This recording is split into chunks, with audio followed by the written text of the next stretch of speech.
Jessy ഒരു സ്ഥാനവും നമുക്ക് വഴക്ക് കൂടി വാങ്ങിക്കേണ്ട ആവശ്യമില്ല. അവനൊക്കെ ഇഷ്ടമുള്ളത് കൊണ്ട് കൊടുക്കട്ടെ. ടോമി അത് ടോം അർഹിക്കുന്നുണ്ട്. ടോമിന്റെ നിന്ന് പിടിച്ച് പറിച്ചു കൊടുക്കുന്ന പോലെ എനിക്കത് തോന്നിയത്. അല്ലെങ്കിൽ അത് അവർ ആദ്യമേ പേര് മാറ്റി പറയണമായിരുന്നു. ഇത് ടോം ആണെന്ന് എല്ലായിടത്തും പറഞ്ഞ് ഫിക്സ് ചെയ്തിട്ട് ലാസ്റ്റ് മൊമെന്റിൽ അവർക്ക് കൊടുത്താൽ അതെനിക്ക് ഇഷ്ടപ്പെടുവോ? ഹെഡ് ഓഫീസിൽ നിന്നൊക്കെ പറഞ്ഞതുകൊണ്ടായിരിക്കും. നമുക്ക് അറിഞ്ഞൂടല്ലോ എന്താണെന്നുള്ളത്. അങ്ങനെയാണെങ്കിൽ ശ്രീനി സാർ നമ്മുടെ അടുത്തൊന്ന് പറയണ്ടേ അല്ലേ?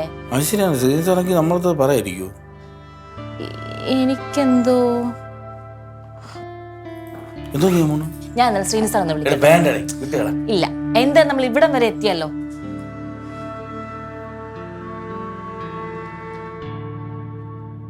Hello sir, good evening. സുഖമായിട്ടിരിക്കുന്നു.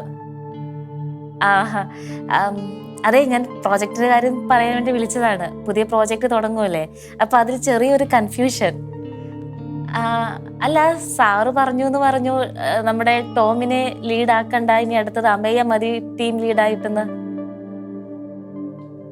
അമൽ സാറ് പറഞ്ഞു ഓഫീസിൽ വെച്ച്. ശ്രീനി സാറ് പറഞ്ഞു. അറിഞ്ഞില്ലായിരുന്നോ? അമേയ മതി എന്ന് പറഞ്ഞു. ഇല്ലേ? പഴയ ടീം തന്നെ മതി എന്നാണോ? ടോം തന്നെ ലീഡറായിട്ട്. ഓക്കെ, ഹെഡ് ഓഫീസിൽ നിന്ന് അങ്ങനെയാണല്ലേ പറഞ്ഞത്. അപ്പം അമൃത് സാറിന് എന്തെങ്കിലും കൺഫ്യൂഷൻ പറ്റിയതായിരിക്കും. അപ്പൊ സാറോട് ഹെൽപ്പ് ചെയ്യാന്നുണ്ടെങ്കിലേ ഒന്ന് അമൃത് സാറിനെ വിളിച്ച് സംസാരിച്ചായിരുന്നെങ്കിൽ. കാരണം നാളെ മുതൽ പുതിയ പ്രോജക്റ്റ് തുടങ്ങാൻ പോവാണ്. അപ്പൊ അതിലൊരു കൺഫ്യൂഷൻ ഇനി വേണ്ടല്ലോ. Okay sir, bye by.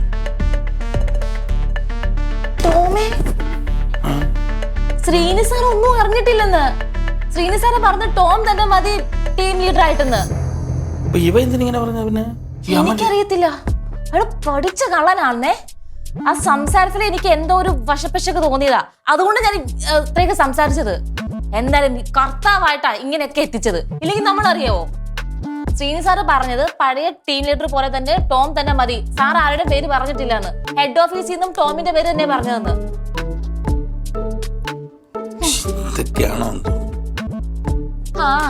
ഇപ്പൊ എങ്ങനെ ഇരിക്കുന്നു? ഇപ്പൊ ആർക്കും തർക്കിക്കണ്ട. ജെസ്സി സംസാരിക്കുമ്പോഴുള്ള പ്രശ്നം. പക്ഷെ ജെസ്സി തർക്കിക്കുന്നുണ്ടെങ്കിൽ സംസാരിക്കുന്നുണ്ടെങ്കിൽ എന്തെങ്കിലും കാര്യത്തിനായിരിക്കും. അല്ലെങ്കിൽ അങ്ങനെയാ, ഭാര്യയ്ക്ക് പലരും വില കൊടുക്കത്തില്ല. അനുഭവങ്ങൾ വരുമ്പോഴേ പഠിക്കത്തുള്ളൂ. എന്ത് എന്തെങ്കിലും പറയാനുണ്ടോ? എന്തിന് ഒരു കാര്യം പറഞ്ഞു വാ.